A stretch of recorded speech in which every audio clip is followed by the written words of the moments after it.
को सुन कर तो देखो, महावीर कथा को सुन कर तो देखो। जिंदगी में सुकून मिलेगा नहीं मिलेगा ये फिर डाउटफुल है,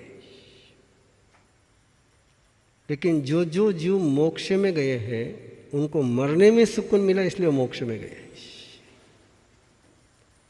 जिनको मरने में सुकून नहीं मिल पाया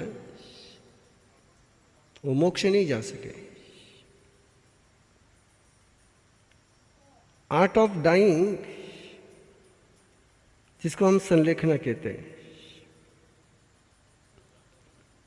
ये आज विश्व में सबसे अधिक प्रचलित कला बन रही है। बहुत रिसर्च चल रहा है। मैं कथा को शुरुआत करने के पहले आपको कुछ जानकारी दे दूं। इसके कोर्सेज बन चुके हैं। स्टैनफोर्ड यूनिवर्सिटी में इसका कोर्स है। इस पर रिसर्च चल रहा है और बहुत गहरा रिसर्च चल रहा है। मेडिकल साइंस के अच्छे अच्छे जो ईमानदार प्रोफेशनल है, डॉक्टर गवाड़े इंटरनेशनल वहाँ का थिंकर है मेडिकल साइंस का, उसने किताब लिखी है और उसमें सारा उसने डॉक्यूमेंट दिए है कि ये हॉस्पिटल में जो व्यक्ति को आईसीयू में रखते हैं और लंबे समय तक उसको जिंदा रखने का प्रयास करते हैं,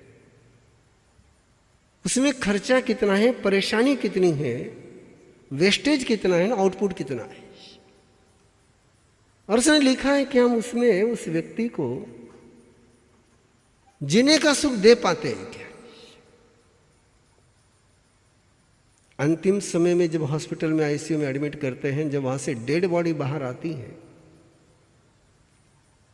तो वे जिंदगी के सारे पल उसके जो बीते वहां पर,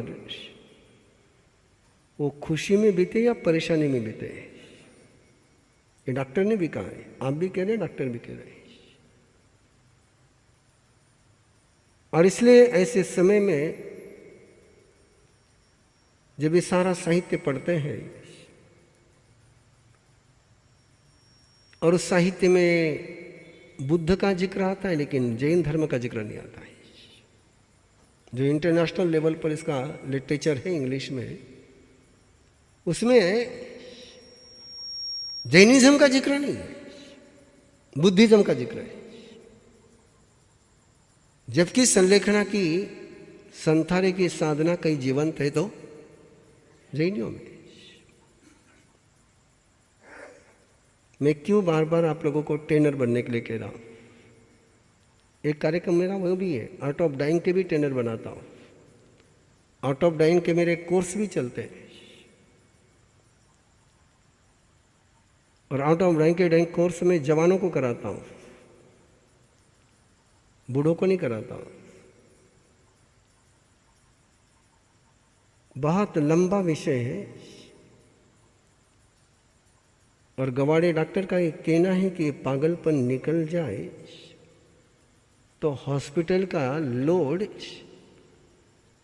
मोर देन 30% कम हो जाए। और कई किस्से मैं आपको सुनाऊंगा तो आपको शौक लगेगा। मैं पुणे में था, हमारे एक संत हॉस्पिटल में एडमिट थे। मैं डॉक्टर का नाम नहीं लूँगा क्योंकि अच्छा नहीं रहेगा वो। और एक टॉप 10 डॉक्टर है, अपना समाज का डॉक्टर है, उसने मुझे देखा तो अंदर आ गए, परिचित था इसलिए। और उसी समय उसका बेटा भी डॉक्टर है, उसका फ़ोन आ गया। अब वो मेरे सामने बात कर रहे हैं और डॉक्टर अपने बेटे को कह रहे हैं, एक पेशेंट बिल्कुल वेंटिलेटर पर रखा हुआ है और वो बेटे से कह रहे हैं कि आप उस परिवार की इसके आगे बिल चुकाने की क्षमता नहीं है तो डिक्लेयर कर दे कि वो मर गया है। यानी कब तक उसको वेंटिलेटर पर रखा है।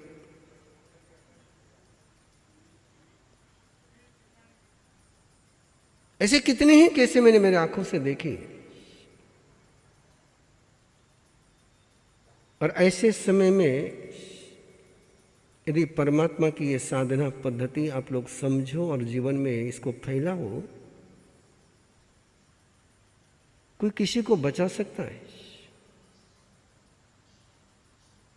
बड़े विपरीत एग्जाम्पल मेरे पास है। हमारे डॉक्टर अपने सुरेंद्र जैन, सुरेंद्र वोस्तो, संचेती पुणे से, उसकी माताजी 2008 में हॉस्पिटल में थे, केम हॉस्पिटल में थे, और बिल्कुल लाइफ सिस्टम पर लगा रखा था उनको। 5-6 दिन हो गए। मैंने कहा तू काय को माँ को तकलीफ दे रहा है, इस समय में तो माँ को तान क्यों दे रहा है? मैंने कहा उसको जाना है, आराम से जाने देना, परेशानी क्यों कर रहा है? तो बोले माँ साहब, डॉक्टर साहब कहते हैं कि एक पल भी जिंदा नहीं रहेंगे यदि सिस्टम बाजू में निकाल दी तो आप हॉस्पिटल में आकर के पचकान दे दो। तो मैं गया महावीर प्रतिष्ठान से हॉस्पिटल में पचकान देने के लिए। डॉक्टर जैन ही था वहाँ पर भी, और मैंने कहा कि ये सारी सिस्टम पहले बाजू में करो, ऑक्सीजन लगा है, ये नली वो नली सारा निकाल दो, उसके बाद पचकान करूँगा, पहले पचकान नहीं कराऊँगा।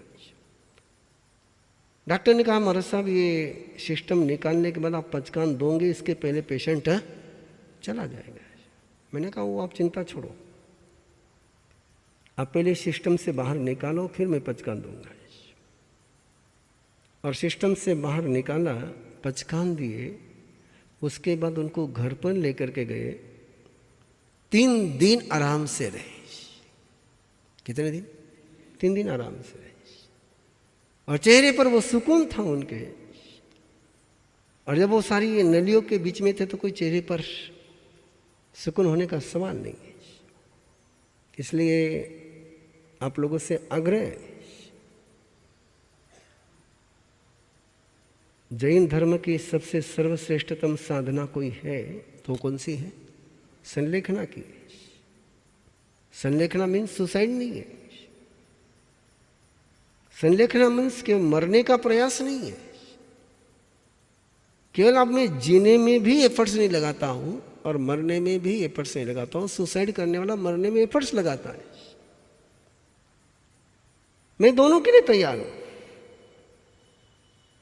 इस सोच के साथ संलेखना की साधना चलती। दूसरा सोच रहता संलेखना की साधना में कि मेरी आत्मा कभी मरती नहीं है। ये तन छूटेगा, दूसरा तन मिलेगा, केवल ट्रांसपोर्टिंग करनी है, इस तन से दूसरे तन में पहुंचना है। आत्मा मरती नहीं है। ये सारी बातें यदि ध्यान में रहेगी तब जाकर के आप संलेखना को समझ पाओगे। ओके, बात ध्यान में रहेगी। हमारे महाराष्ट्र में केवल 2 सिटी का जिक्र करता हूँ, अहमदनगर और पुणे। इन 2 सिटियों में 365 दिन संथारे चलते रहते हैं। एक साथ 2-3 संथारे चलते रहते, क्योंकि वहाँ का माहौल ऐसा बनाया हुआ है कि घर का कोई सीनियर बिना संथारे का गया तो उसके बेटे को, उसके बेटा बहू को समाज वाले कहते तो ने तो उनको खाली हाथ भेजा। ये धारणा है उधर की। जीवन में साधना हुई कि नहीं हुई, इसकी कसौटी हमारे यहाँ पर एक ही है कि अंतिम समय में संथारा आ गया तो जीवन में साधना हुई, और अंतिम समय में संथारा नहीं आया तो समझ लो कि साधना, ये साधना संथारा उसका रिजल्ट है। इतना ही संलेखन का मूल्य है। आओ कथा की तरफ चलते हैं। जय बोलो महावीर स्वामी की जय।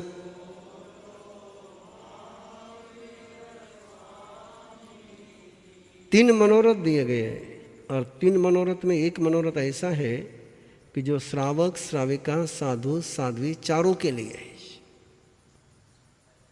श्रावक के लिए जो 3 मनोरथ है कि कब मैं आरंभ समारंभ को सीमित करूंगा, कब मैं आरंभ समारंभ का त्याग करके संयम के रास्ते पर चलूंगा, और कब मैं अंतिम वो दिन मेरा धन्य होगा जिस समय मैं संलेखना की साधना से यहाँ से विदा लूंगा। ये 3 मनोरथ रोज चिंतन करने के। और ये तीसरा मनोरथ केवल आपके लिए नहीं तो मेरे लिए भी है। मुझे भी रोज इस बात का चिंतन करना होता है, भावना भानी होती है कि अंतिम समय में मेरा जीवन संलेखना के साथ पूरा हो। बिना संलेखना के मैं यहां से विदा नहीं लूं। अभी आपके यहाँ गुरुदेव के जन्मोत्सव पर इंदौर के बहन ने मास्कमन किया और उस बहन ने केवल कंटिन्यू मुझे पिछले साल भी इस साल भी कंटिन्यू एक ही बात कही कि हमारा सब ऐसा मंगल पाठ दो कि अंतिम समय में मुझे संलेखना आए। बिना संलेखना का मेरा इस भविष्य गमन नहीं। बाकी उत्तराधीन की आराधना के समय में और डिटेल में बात आएगी। जय बोलो महावीर स्वामी की जय।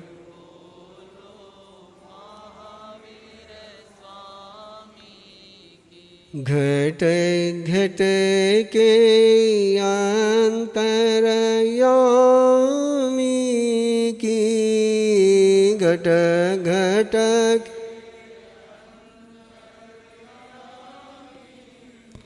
जय बोलो महावीर स्वामी की जय।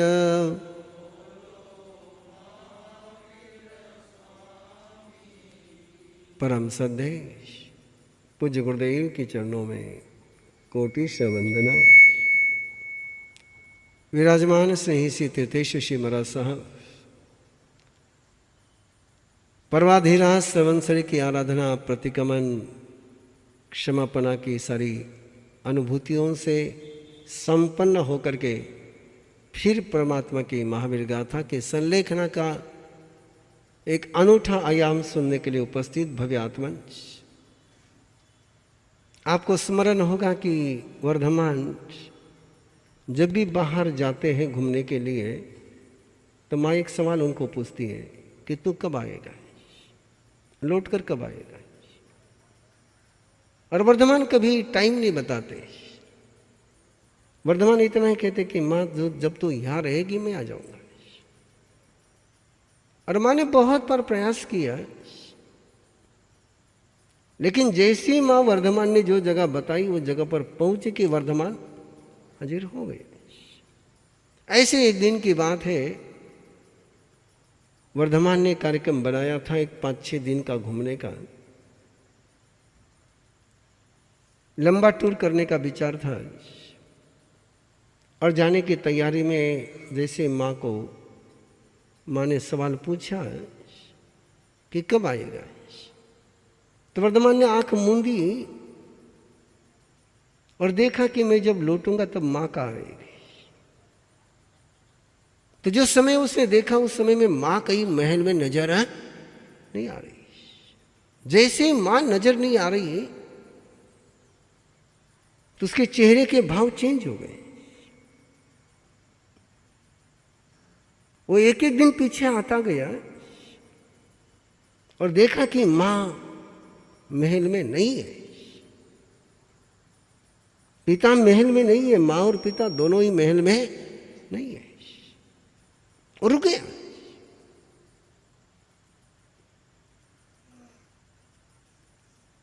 उसने घोड़े के सारे साजो जो जमाए थे वो सारथी को केदा उतार दे। माँ ने पूछा क्यों जा नहीं रहा? बोले माँ नहीं जा रहा हूं। बोले क्यों? चेहरा चेंज हो चुका है, चेहरे से मुस्कान गायब हो गई थी। मां को कैसे कहूं, तात को कैसे कहूं कि अब तुम्हारी विदाई की वेला आई है। जानने के बाद भी कहना आसान नहीं था। मां के सवाल का जवाब न देते हुए वर्धमान अंदर लौट करके आया, सुपार्श्व मिले, बोले क्या बात है वर्धमान, क्या बात है प्रभु, लौट करके कैसे आ गए। देखा प्रभु के वर्षों पार्श्व ने, और वर्धमान आगे बढ़ करके चाचा का हाथ अपने हाथ में लेकर के अपने कक्ष में लेकर के गए, बैठे। सुपार्श्व ने पूछा कि प्रभु बात क्या है, आप बोल क्यों नहीं रहे, ऐसी क्या समस्या हो गई, ऐसा क्या हो गया कि आप बात नहीं कर रहे हो। और बहुत अपने शब्दों को संजोते हुए वर्धमान ने चाचा जी को कहा कि पितृव्य, तात और मात को विदा देने की वेला आई है। बोले क्या बात कर रहा है, बोले हाँ। तो सौभाग्य बोले उनका, परम सौभाग्य उनका,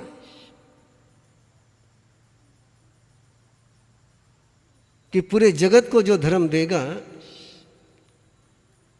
वो सबसे पहले अपने तात और मात को धर्म साधना कराएगा। उनका सौभाग्य बोले, परम सौभाग्य। बोले लेकिन उनको कहूं कैसे, किस तरीके से बात करूं, वो स्वस्थ है, उन्हें कोई एहसास ही नहीं है, और अचानक ये बात उनको कहूंगा तो उन पर क्या बीतेगी। त्रिशला को वर्धमान लौट करके आया हुआ हजम नहीं हो रहा था। त्रिशला ने अपने नाथ को बुलाया, राजसभा से बुलाया, बोले क्या बात है, बोले आज वर्धमान जाते जाते रुक गया, उसका चेहरा चेंज हो गया, मैंने सवाल पूछा तो जवाब भी नहीं दिया। हिमांशु,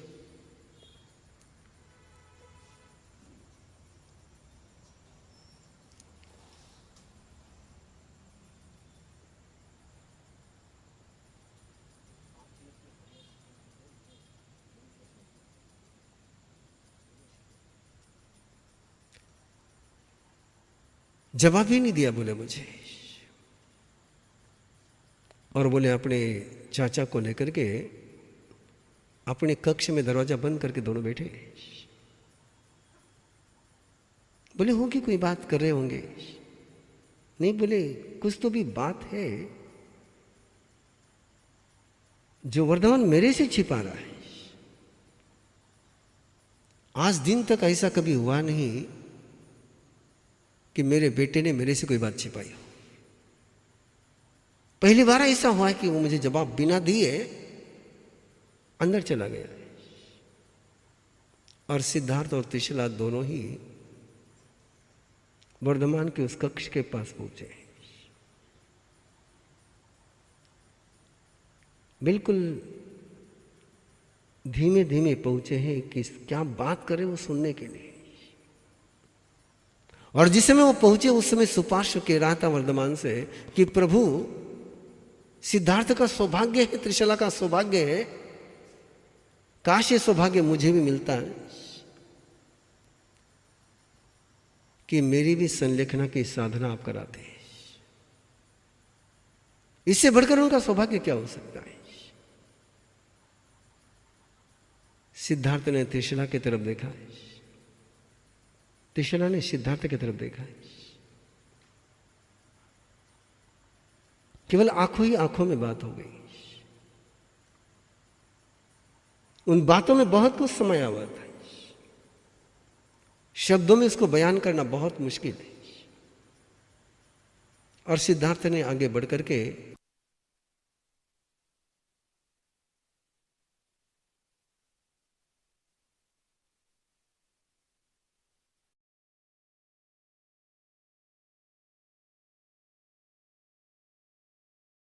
ने प्रणाम की मुद्रा में सिर नवाया। तात का सिर नवाना, और जैसे तात ने किया वैसे मात ने किया, दोनों का प्रणाम वर्धमान को हिला गया। और उस झटके से उभरे उसके पहले सिद्धार्थ ने प्रार्थना करी कि मेरा सौभाग्य कि जो जगत का तीर्थंकर बनने वाला है, जो जगत को तीर्थ बनाने वाला है, वो मेरे अंतिम पल को तीर्थ बनाने वाला बेटा मुझे मिला है। सुपार्श्व के चेहरे पर मुस्कान आ गई। वर्धमान को बहुत अंदर से समाधि का, शांति का अनुभव हो गया कि बिना बोले बात हो गई। और वर्धमान ने अपने तात और मात से कहा,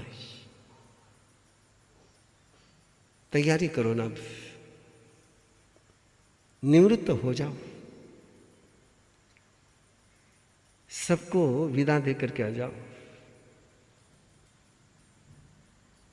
और एक पल में पूरे महल में खबर पहुंच गई। सबसे पहले सिद्धार्थ ने राजपुरोहित को बुलाया। राजपुरोहित को बुला करके कहा, नंदीवर्धन का राज्याभिषेक करना है, उसकी तैयारी करो। राजपुरोहित ने एक पल के लिए सिद्धार्थ की तरफ देखा,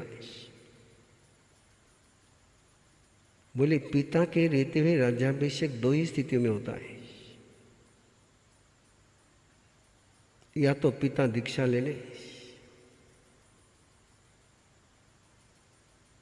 या पिता दूर कहीं जाना चाहता। सिद्धार्थ ने कहा कि पुरोहित, दीक्षा भी हो रही है और दूर भी जा रहा हूं। नंदीवर्धन का राज्याभिषेक होना है और बहुत जल्दी से, शीघ्रता में सारे नंदीवर्धन के राज्याभिषेक की। नंदीवर्धन को जैसी सूचना पूछी कि मेरा राज्याभिषेक होने वाला है, वो गया सिद्धार्थ के पास, मेरा राज्याभिषेक अभी क्यों? बोले, कल तुझे सारी जिम्मेदारी निभानी है, मेरी आंखों के सामने तुझे राजा देख लूं, मेरी आंख मूंदने के बाद तू राजा बनेगा, उसके बजाय मेरी आंखों के सामने तुझे राजा के रूप में देख लूं। नंदीवर्धन समझ नहीं पाया। वर्धमान अपने कक्ष में दरवाजा बंद कर करके बैठे हुए कि किसी को संलेखना की साधना करानी है तो साधक को बहुत तैयारी करनी पड़ती है।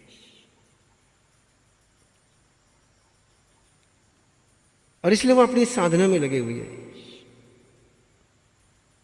इधर बाहर सारी तैयारियां चल रही हैं।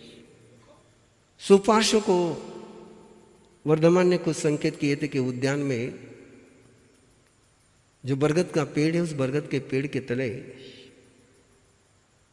दो साधना की शैया तैयार कर लो।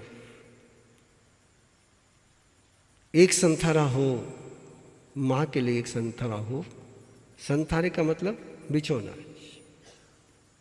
घास का बिछोना तैयार करने के लिए कह दिया। सुपार्श्व उस काम में लग गए। नंदीवर्धन सहज उधर गया और उसने देखा कि बरगद के नीचे तैयारी चल रही है, कि उसके दिमाग में काफी तूफान चल रहे थे कि पिता मेरा राज्याभिषेक क्यों करा रहे। और अपने आप को संभालने के लिए जब उद्यान में पहुंचा, उसने देखा कि बरगद के नीचे सुपार्श्व खड़े रह करके कुछ व्यवस्था कर रहे।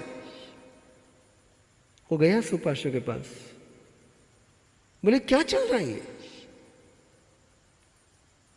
उधर मेरे अभिषेक की तैयारी चल रही है, इधर ये शैया बिछ रही है, दो शैया बिछा रही है, बरगद के पेड़ के नीचे शैया बिछा, क्या चल रहा है?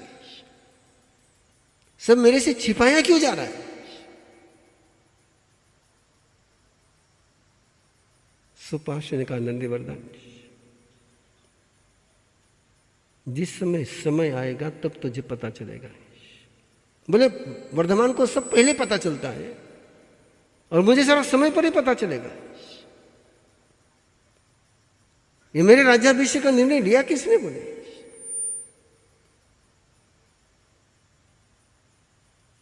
किसने तय किया? बोले और सुपार्श्व ने कहा कि नंदीवर्धन, जब से वर्धमान का जन्म हुआ है यह जो भी निर्णय होते हैं वो वर्धमान ही करता है, मेरे प्रभु ही करते हैं। वर्धमान ने नहीं किया मेरा राज्याभिषेक का। कहाँ है वो? बोले वो कक्ष में तुझे मिलेगा नहीं, मुझे मिलेगा नहीं। मेरे विषय में सारे निर्णय कर लेता, मुझे मिलेगा नहीं। नंदीवर्धन फिर उलझ गए, क्या चल रहा है? और उधर से पुरोहित का बुलावा आ गया, आ जाओ। ना कह नहीं सकता और कुछ समझ नहीं रहा। राज्याभिषेक की पूरी तैयारी और नंदीवर्धन का राज्याभिषेक कर करके सिद्धार्थ ने अपने आप को निवृत्त कर लिया, राजदायित्व से निवृत्त कर लिया। एक अंतिम संबोधन राज परिषद को दिया कि पहले दिन से लेकर इस दिन तक इस दायित्व का वाहन करते समय मैंने किसी का अपमान किया हो, मैंने किसी का तिरस्कार किया हो, मैंने कभी मेरे स्वार्थ के लिए कोई बात कही हो, मैंने किसी के विश्वास को चोट पहुंचाई हो, मैं सबसे क्षमा मांगता हूं। पूरे राजसभा को पहले नंदीवर्धन का राज्याभिषेक ही हजम नहीं हो रहा था। और उसमें संबोधन जब सबने सुना तो मंत्री ने पूछा, बोले राजन, और सिद्धार्थ ने कहा मैं राजन नहीं हूं, मेरा केवल सिद्धार्थ हूं, मैं राजा नहीं हूं, राजा नंदीवर्धन है, मैं केवल सिद्धार्थ हूं। बोले क्या चल रहा है? बोले जो चल रहा है वो केवल एक वर्धमान ही जानता है और कोई नहीं जानता है। फिर वर्धमान का नाम नंदीवर्धन ने सुना है, लेकिन राजसभा को पता चला कि सारा कुछ वर्धमान के इशारे पर हो रहा है और सबका विश्वास वर्धमान पर था कि निश्चित रूप से कुछ न कुछ मंगल ही होने जा रहा है। पूरी राजसभा नंदीवर्धन के साथ सिद्धार्थ के पीछे पीछे आ रही है। सिद्धार्थ ने अपने महल में आकर के सबको रोक दिया, बोले आप सारे राज उद्यान में पहुंचो। जैसे राज उद्यान में पहुंचने के लिए कहा, नंदीवर्धन ने पूछा, पिताजी राज उद्यान में क्या है?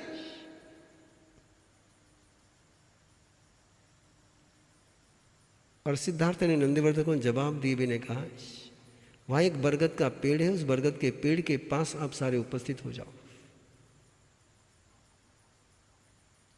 बोले तात मुझे कुछ तो बताओ। सिद्धार्थ ने कहा, नंदीवर्धन, तेरा नाम नंदीवर्धन रखा गया तो आनंद का वर्धन करते रहना। तेरा छोटा भाई वर्धमान है, लेकिन भूल करके भी उसको कभी अपने से छोटा मत समझना। वो वंदनीय है,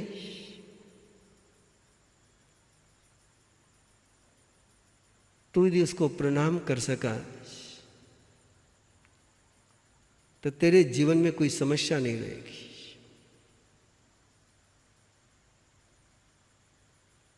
नंदीवर्धन के लिए एक एक जानकारी जो आती जा रही है उलझाने वाली आती जा रही है।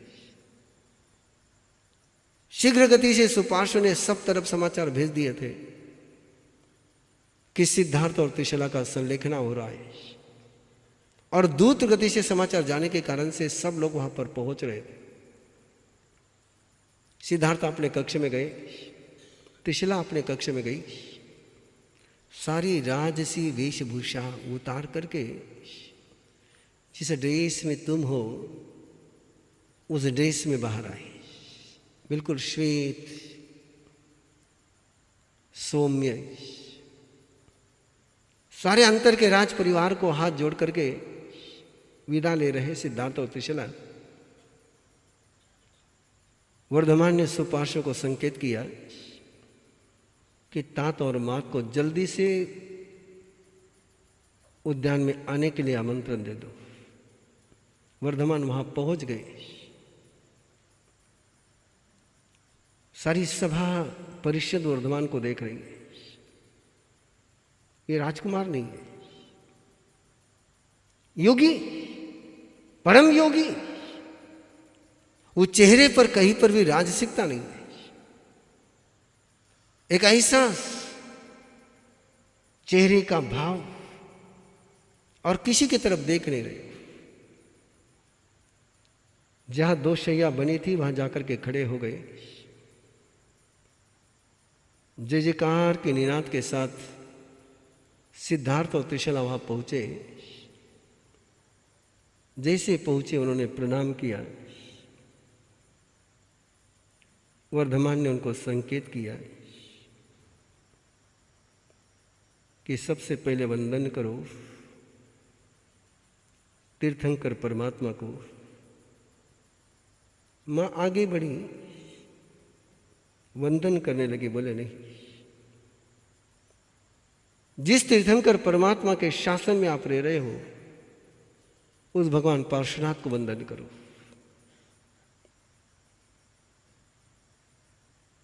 नमुथुनम पासनाहस अय गरस तिथय रस। वो पाठ शुरू हो गया नमुथुनम का। जैसे नमुथुनम का पाठ पूरा हो गया, वर्धमान ने दोनों को ही कहा कि वो आत्मन। न तात बोला, न मात बोला, न सिद्धार्थ बोला, न त्रिशला बोला। वो आत्मन। आरोहण करना है तुम्हें सिद्ध आसन पर। अपने आप को बाहर से पूरा डिस्कनेक्ट कर लो, मुक्त हो जाओ। एक बार इस आसन पर आरोह करने के बाद तुमने मन से भी पीछे मुड़ करके नहीं देखना है। इसलिए इस पर आरोहण करने के पहले ही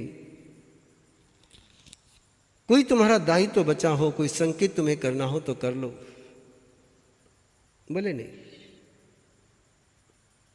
हम निवृत्त होकर के निवृत्ति के लिए यहां पर आए।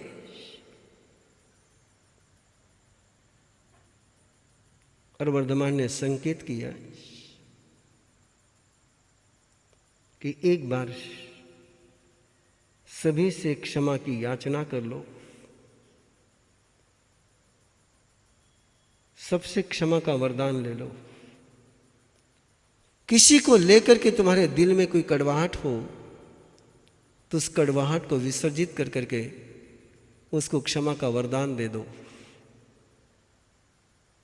सिद्धार्थ और त्रिशला ने चारों तरफ जो राज परिवार, राजसभा, परिषद, नंदीवर्धन, सुदर्शना सारे खड़े थे, सबको प्रणाम की मुद्रा में हाथ जोड़े। अब वो भाव से कहने लगे कि लंबे समय में यहां रहते समय तुम्हारे साथ जीते हुए कभी तुम्हारे साथ मैंने दुर्व्यवहार किया है, दुर्वचन बोले हैं, मुझे बोध नहीं रहा। अब मैं तुमसे विदा ले रहा हूं। मुझे तुम्हारी मंगल कामना चाहिए। मंगल भावना ही चाहिए। हमसे जो कुछ हुआ हो उसको हमारा प्रमाद के रूप में स्वीकार करते हुए क्षमा का वरदान हमें दे दो। सिद्धार्थ आगे बढ़े। जहां वर्धमान योगी के रूप में खड़ा था वहां पहुंचे और उसको संबोधित कहकर कहने लगे, सबसे ज्यादा अभिनय मैंने तेरा किया है।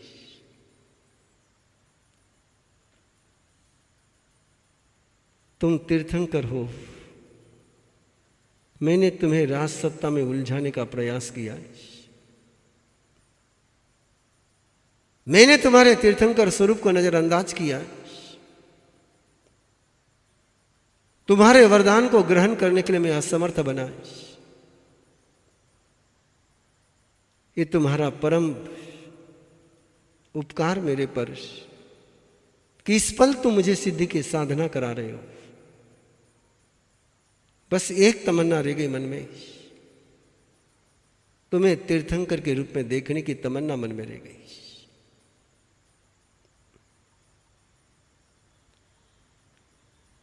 तिशला आगे बढ़ी, वर्धमान की तरफ देखा, कुछ भी न बोल पाई। वर्धमान ने दोनों को ही संकेत किया कि आसन पर आरोहण करो, और जैसे शैया पर बैठे वर्धमान ने साधना शुरू करा दी।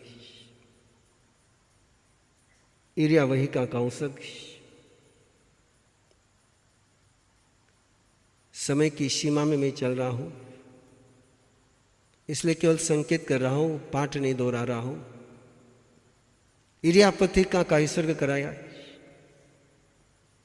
जीवन के सारे व्रतों की आलोचना संपन्न कराई, और आलोचना संपन्न करा के अगली तैयारी जैसे ही शुरू करी, संबोधित करते हुए कहा, हो शुद्ध आत्मन, तुम केवल चैतन्य स्वरूप हो। अपने अंदर के चैतन्य स्वरूप को महसूस करो।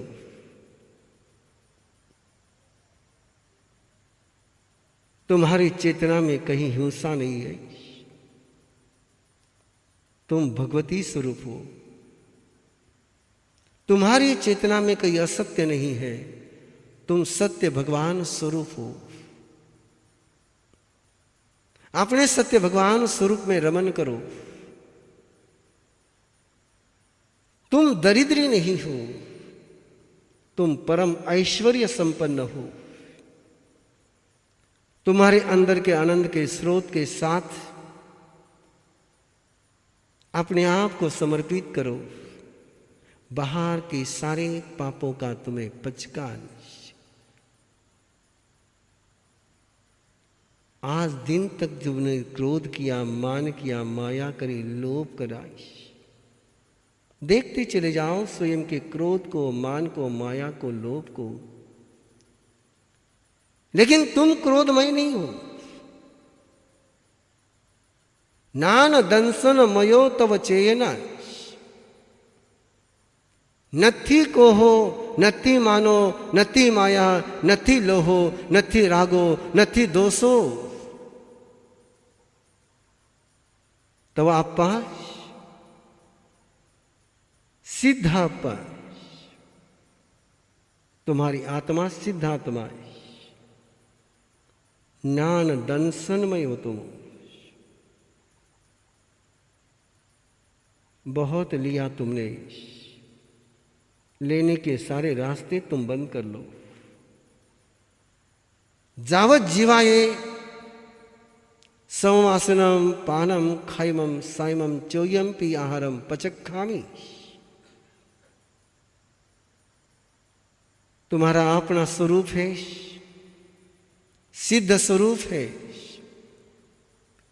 उस सिद्ध स्वरूप में आहार की आवश्यकता नहीं। और जैसे जैसे वर्धमान भोगी बोलते जा रहे हैं, वैसे वैसे दोनों ही आत्मा के अंतर की अनुभूति संपन्न होती जा रही है। लेट जाओ, लेटा दिया और उद्घोष शुरू किया।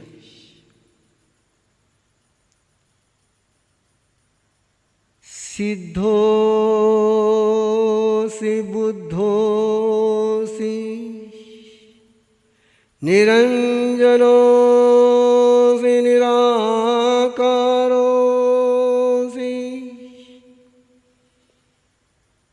सिद्धोऽसि बुद्धोऽसि निरञ्जनोऽसि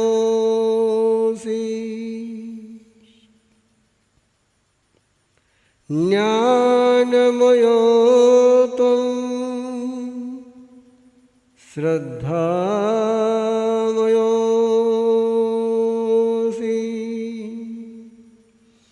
आनन्दस्वरूपोऽसि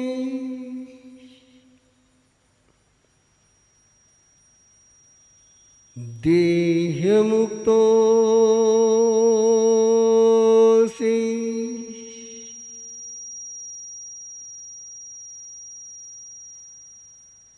निष्कलङ्कोऽसि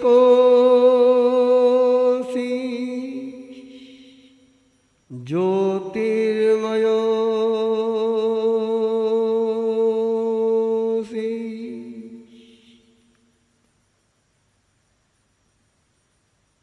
निरञ्जनोऽसि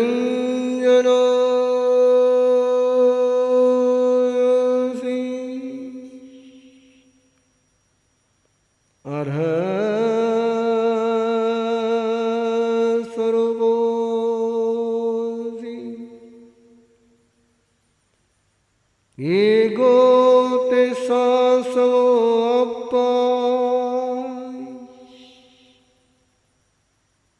एको ते शाश्वतोऽप्पयः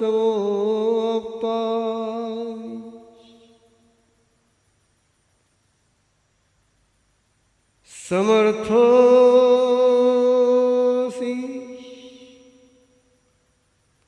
शुक्लध्यानमयोऽसि। जैसे जैसे वर्धमान घोष करते जा रहे,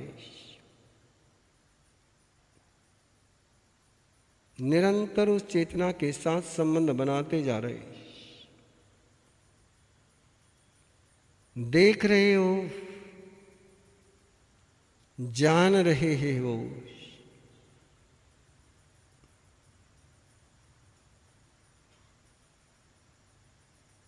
उनके अंतर की साधना की गहराई में डूबते हुए सिद्धे शरणं भवज्जः सिद्धे शरणं भवज्जः सिद्धे शरणं भवज्जः सिद्धे शरणं भवज्जः। योगी संकेत कर रहा है, सिद्ध के शरण में जाओ, सिद्ध के शरण में जाओ, सिद्ध के शरण में जाओ।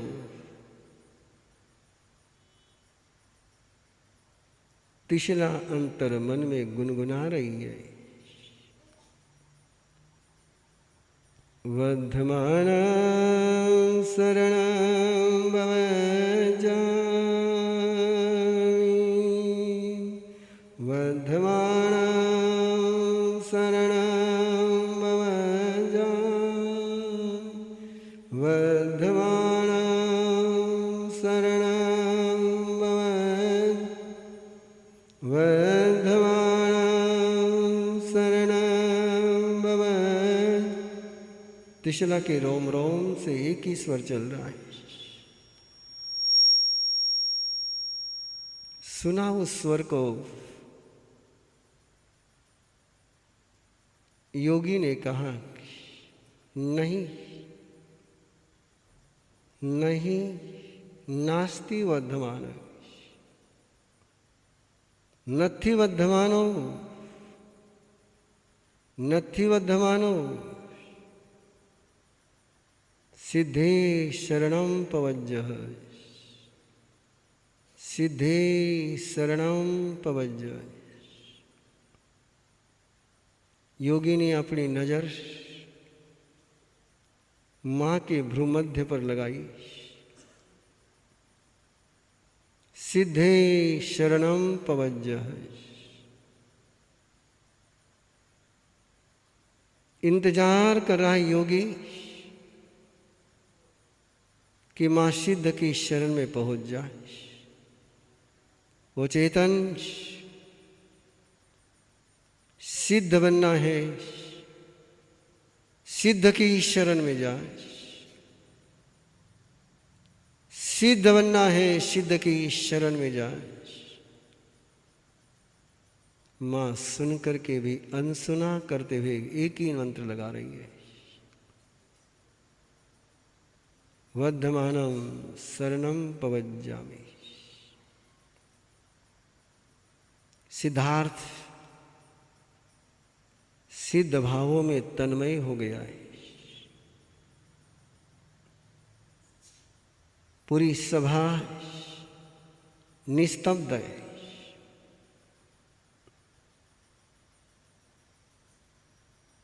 वर्धमान ने आंख मूंद करके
निर्विकल्पाय कलाकलापकलिताय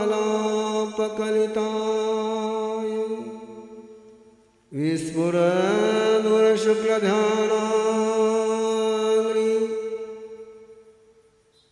शुक्लध्यानाग्नि शुक्लध्यानाग्नि शुक्लध्यानाग्नि शुक्लध्यानाग्नि निर्दग्ध कर्मबीजाय निर्दग्ध कर्मबीजाय निर्दग्ध कर्मबीजाय निर्दग्ध कर्मबीजाय निर्दग्ध कर्मबीजाय।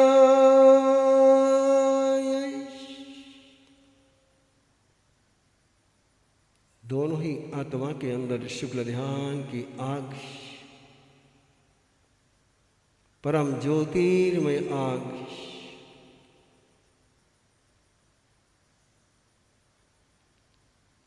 देख रही पूरी परिषद,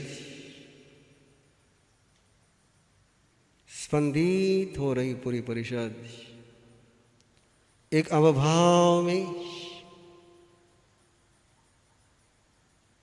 निर्दग्ध कर्मबीजाय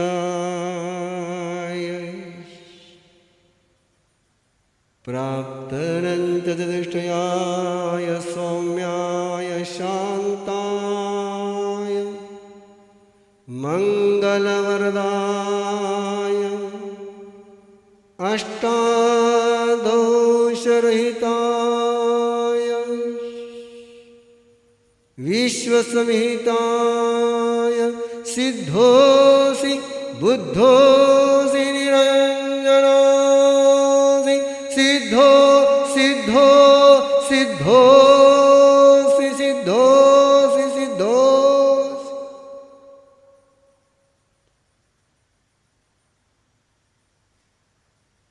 निरंतर सिद्ध स्वरूप में रमन कराते जा रहा है। तम शाश्वत मंगलमप्यदेश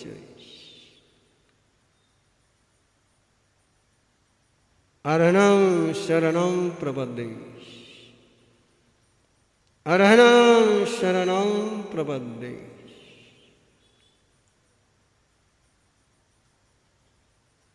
एक पल के लिए घोष लगा करके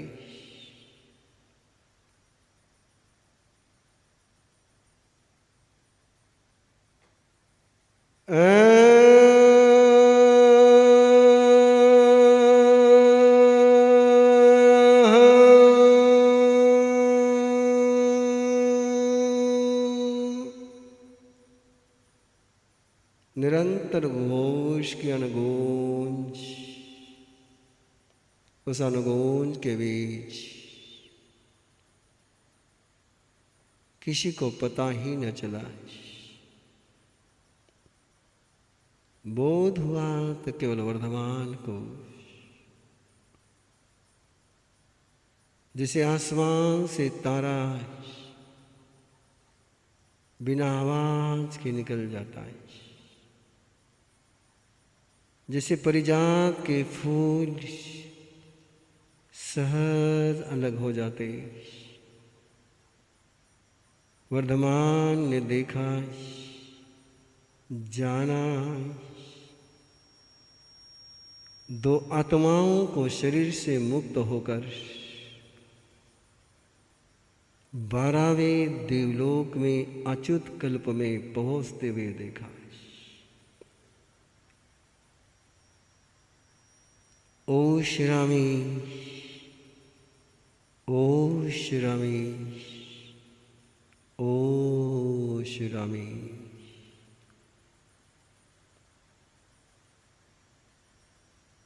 वर्धमान आसन से उत्थित हुए, धीर गंभीर भावों में वो अपनी कक्ष में पहुंच गए। मंत्र घोष की स्वर धो लहरी जब कानों पर नहीं पहुंची, तो सुपार्श्व ने आंख खोल करके देखा, वर्धमान नहीं है। देखा उसने सिद्धार्थ और त्रिशला की ओर,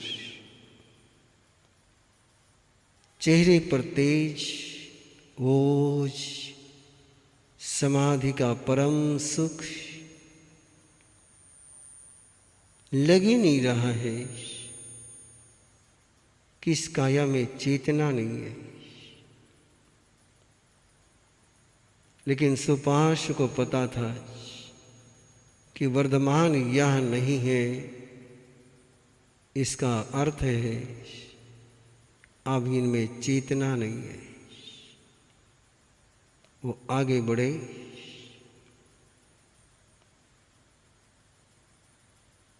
समाधि में तन्मय उस परिषद को संबोधन दिया।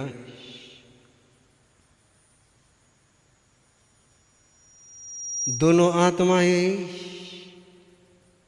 ऊर्ध्वारोहण कर चुकी है। आओ उनके साथ के अपने सारे रिश्ते को विसर्जन करे, उन्हें अपने बंधन से मुक्त करे।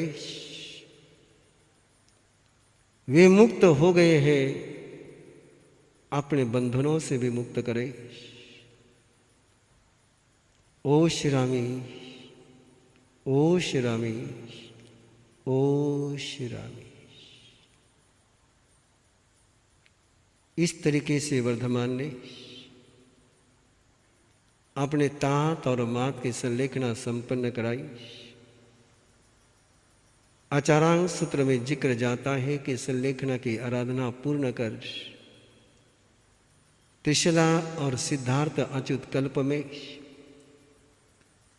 22 सागरोपम की स्थिति के देव बने। ऐसी आराधना हम सभी के अंतिम समय में संपन्न हो।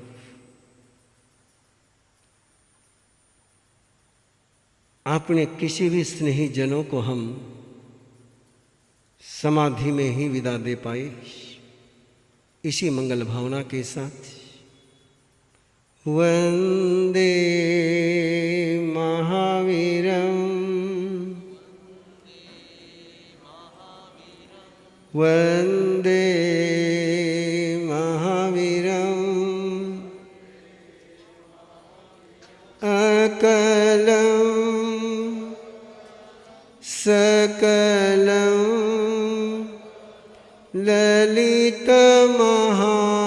ललितमहाबलं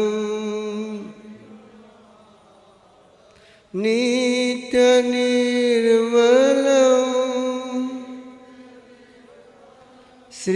श्रीवीरं वन्दे महावीरं वन्दे महावीरं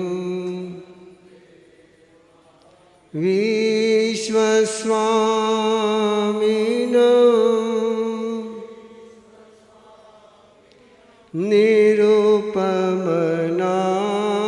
निरुपमनामिनं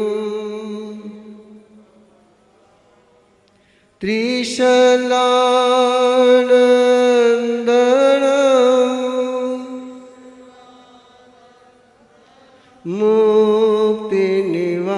मुक्तिनिवासिनं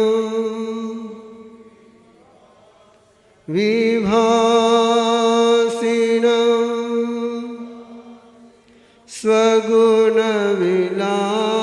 स्वगुणविलासिनं शिवदं सुखदं श्रीवीरं वन्दे महावीरं वन्दे महावीरं चत्तारि मङ्गलमरियन्दामङ्गलं सिद्धामङ्गलं साभूमङ्गलं केवलीपन्नतो धम्मो मङ्गलम् चत्तारि लघुत्तमारियन्दा लघुत्तमा सिद्धा लघुत्तमा साभू लघुत्तमा केवली पन्नतो धम्मो लघुत्तमा चत्तारि शरणं भवञ्जामि अरिहन्ते शरणं भवञ्जामि सिद्धे शरणं भवञ्जामि साहू शरणं भवञ्जामि केवली पन्नतं धम्मं शरणं भवञ्जामि वर्धमानं शरणं भवञ्जामि